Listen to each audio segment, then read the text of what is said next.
Hi there, I'm Melanie Rogers, I'm Jennifer Krayat-Sulis. and we're here today to talk about motherhood and recovery. And the first topic that we're going to cover today is what's hard about becoming a mum. And we'll weave in also the part around our own recoveries. But if I may start, Jen, we were just speaking off camera, and I was saying how for me, I have a 4-year-old daughter, and I was an older mum. In fact, I think they called me a geriatric pregnancy when I got pregnant. I was 43. Can you believe it? I think that was the word they used, geriatric. That's anyway, so much worse than advanced maternal I age. was just like, okay, whatever. Anyway, so what I wanted to say is that I was very deliberate about becoming a mum. It was something I had wanted for a long time and had given a lot of thought to. So when I did actually fall pregnant, I was absolutely ecstatic.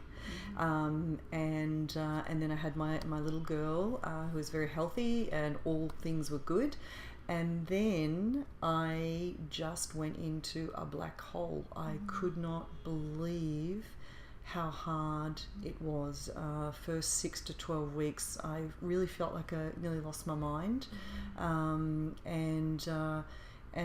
it was such a difficult time, because this was something becoming a mum was something I was supposed to be ecstatic about, and I thought I was going to be ecstatic about it.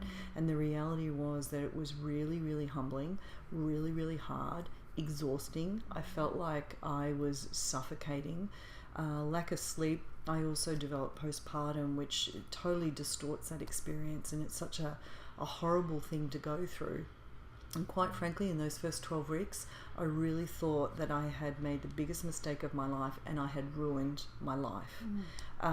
So we're here today to speak really honestly about what it can feel like becoming a mum, and then trying to balance that with recovery and keeping yourself balanced and healthy.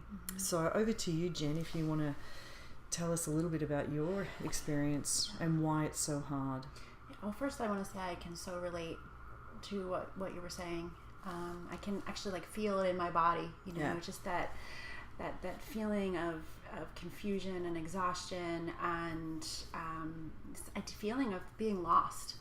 In my experience, I just became so lost to myself. In fact, I remember someone asking me, "Oh, what do you like to do?" And my brain froze. I literally could not answer that question. I have become so disconnected from what I like, what my passions are, what I enjoy. I just didn't even know anymore. I wasn't living my life.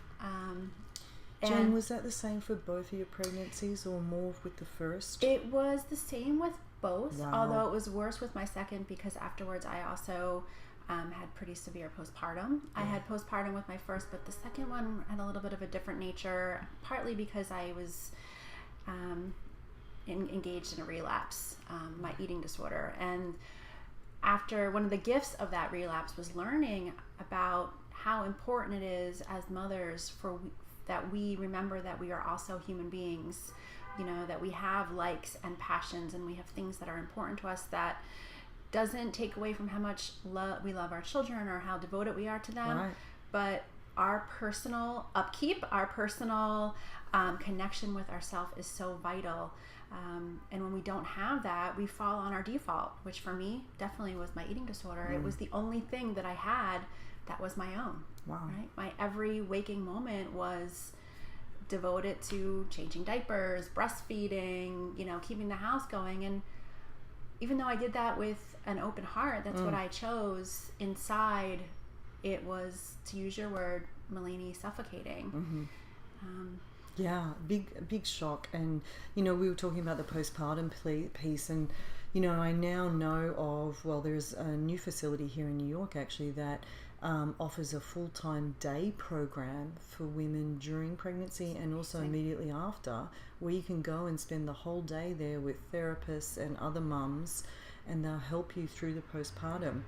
I wish that had been available when I was going through it, because you're at home all day, usually alone. Yes. And then your support person or husband or whomever might be there, if you have someone in your life comes in after work at night and they're tired and they're working, so I felt a strong need to do the night feedings as well as the day feedings, and you just spiral. Like, it's a really, really, really scary time.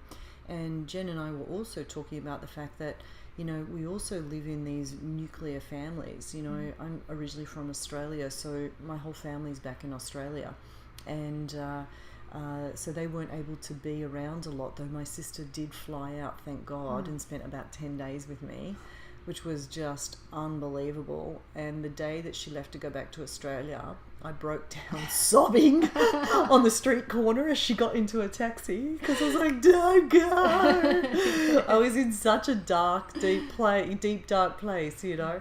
But we were talking about how with the expectations we put on ourselves, I thought every other woman who's ever had a kid has managed this and handled it. So what the heck is wrong with me that I am having such a hard time? This must be my fault and something that is my problem.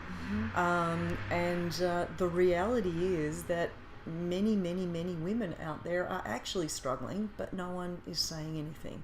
And I think we don't say anything because, again, we're supposed to just say, I'm euphoric, it's the most amazing, life-changing experience of my life, and I'm so, so happy. And nothing's further from the truth, especially when you're going through postpartum. I mean, it's a joyous, wonderful thing to have this beautiful little creature in your life, but holy shit, it's hard.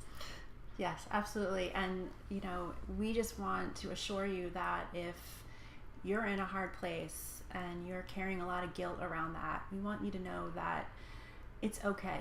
Yeah. You can still love your child and be a fantastic mother and have these feelings as well. Absolutely. So you're not alone. And that's a big message that you're going to hear us repeat over the next several videos. And I would end on that note, Jen, by saying get some support. There are mums groups out there. Get family around you. Get friends around you. I ended up getting a nanny to support me much sooner than going back to work. I just needed someone there with me during the day. So whatever it takes. And I guess what we're trying to do, as Jen said, is reduce the shame around that. Because again, I felt so ashamed that I wasn't handling something that most women can do.